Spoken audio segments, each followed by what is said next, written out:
Hey, welcome back to Poetry Lockdown, day 257.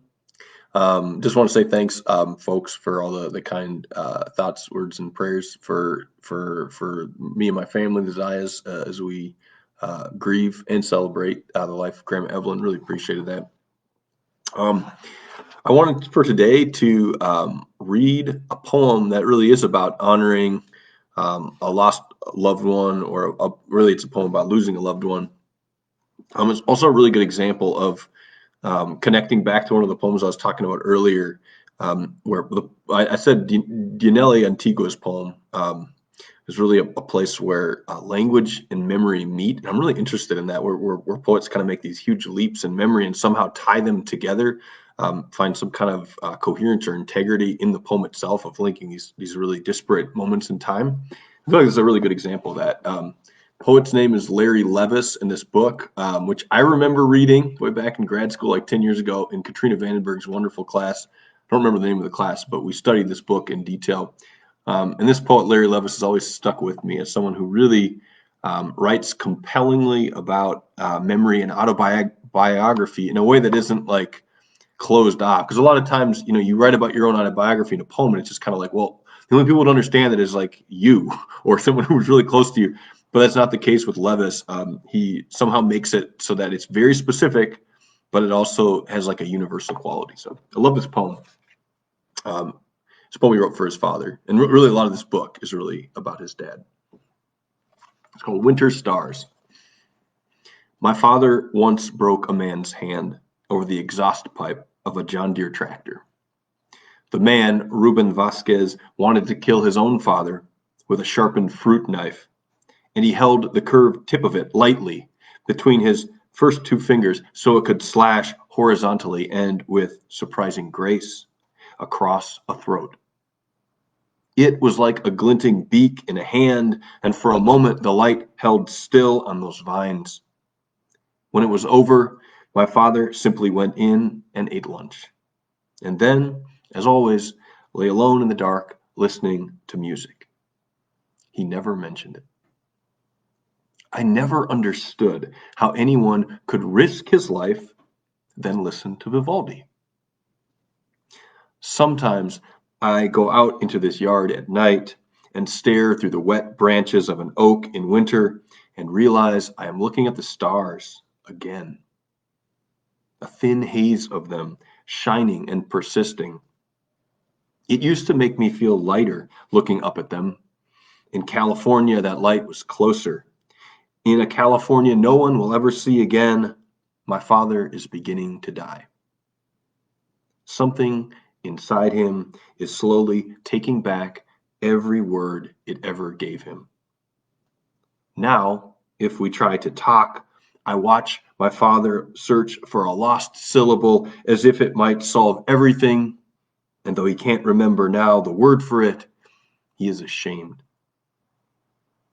If you can think of the mind as a place continually visited, a whole city placed behind the eyes and shining, I can imagine now its end, as when the lights go off, one by one, in a hotel at night, until at last all the travelers will be asleep, or until even the thin glow from the lobby is a kind of sleep. And while the woman behind the desk is applying more lacquer to her nails, you can almost believe the elevator as it ascends must open upon starlight. I stand out on the street and do not go in. That was our agreement at my birth. And for years, I believed that what went unsaid between us became empty and pure, like starlight, and it persisted. I got it all wrong. I wound up believing in words the way a scientist believes in carbon after death. Tonight, I'm talking to you, Father, although it is quiet here in the Midwest, where a small wind the size of a wrist wakes the cold again, which may be all that's left of you and me. When I left home at 17, I left for good. The pale haze of stars goes on and on, like laughter that has found a final silent shape on a black sky. It means everything it cannot say. Look, it's empty out there and cold, cold enough to reconcile even a father, even a son. So that was Winter Stars by Larry Levis. Love this poem. I said before reading it that I first read this book and this poem in a class by Katrina Vandenberg that was taught by Katrina Vandenberg at Hamlin. I really love that class. And one of the things that Katrina talked about in the class is like, notice those moments where there's like a Levis leap, like we're in one place and all of a sudden, whoop, we're in a totally different place. And she said there's just usually a lot happening, like a lot of energy surrounding the leap.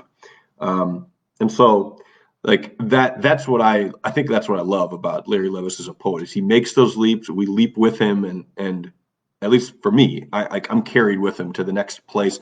And usually there's some like real exchange of emotional energy because of that leap. So like, I think the big leap for me is like, it's very simply done with just a sometimes, but right after the second stanza, I never understood how anyone could risk his life. Talking about the father breaking the man's hand over the exhaust pipe of a John Deere tractor, and he says, "I never understood how anyone could risk his life." Then listen to Vivaldi, whoa, and then boom. Sometimes I go out into this yard at night, and all of a sudden we're years into the future and looking at the stars. And the stars, it seems like, are this central image. This cold but shining image, and that to me, that initial jump like really was, I think, what hooked me on this poem from the beginning, and I come back to it again and again. And then the other thing I love about this poem is its use of metaphor. I just really am moved and in awe of this idea of the mind as a place continually visited, a whole city placed behind the eyes. And then it's almost compared, it is compared to a hotel at night kind of shutting down. So like his father dying, he gets this image of a hotel kind of shutting down the lights. And then if that were not moving and kind of awe-inspiring enough, then there's this second two-line stanza. I stand on the street and do not go in. That was our agreement at my birth. And so there's like this sort of awe, reverence, and also like a coldness between father and son. And it feels like, wow, this poem somehow captured the essence of their relationship in a really reverent, powerful way. I mean, in a way that's kind of tragic and hard to read and take in. But I don't know, that approach of like the father's mind going as like the whole city or the hotel kind of shutting down the lights, it really got to me. So Larry Levis, he's not for the faint of heart, right? But I think he's an amazing poet. So thank you, Larry Levis. He's passed away, I think, for a while now, probably 20 some odd years, but his influence remains strong and his poetry remains nourishing and powerful. So thank you, Larry Levis, for this poem. Thank you all for tuning in. Hope it's a good rest of your day.